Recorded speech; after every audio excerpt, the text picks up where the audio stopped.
Electric power corporation रे 361 शिक्षार्थी पदवीर नियुक्ति पाई एक सरकारी विज्ञप्ति प्रकाश करिछि।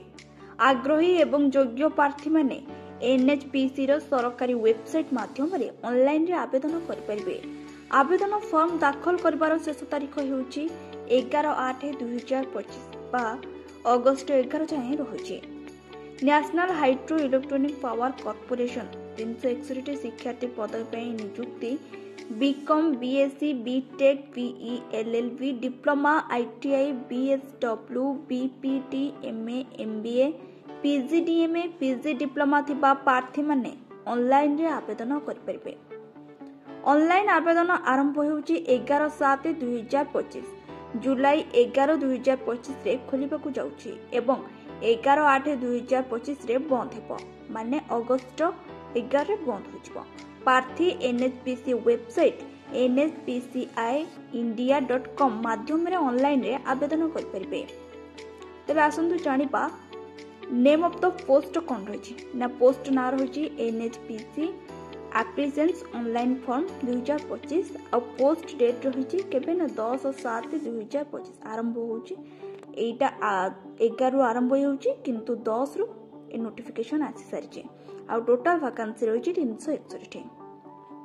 तेबे national hydro electric power corporation आनुष्ठानिक भाव में शिक्षार्थी मानक पई एक नियुक्ति विज्ञप्ति प्रकाश करिछि।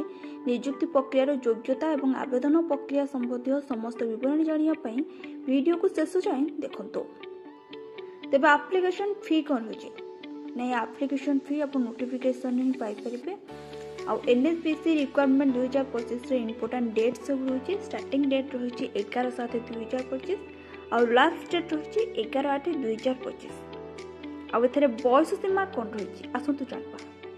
सर्वनिम्न बयस रहिछि 18 वर्ष और सर्वाधिक बयस रहिछि 30 वर्ष रु अधिक हेबो नाही। 18 रु 30 वर्ष मध्य रे रहिछि और नियम अनुसार बयस छाड़ मध्य रहिछि एथिरे। तेबे योग्यता कोन थिबा आवश्यक ना प्रार्थी मानकर संबोधित विषय रे BCom BSc BTech BE LLB diploma ITI BSW BPT MA MBA PGDM PG diploma थिबा आवश्यक।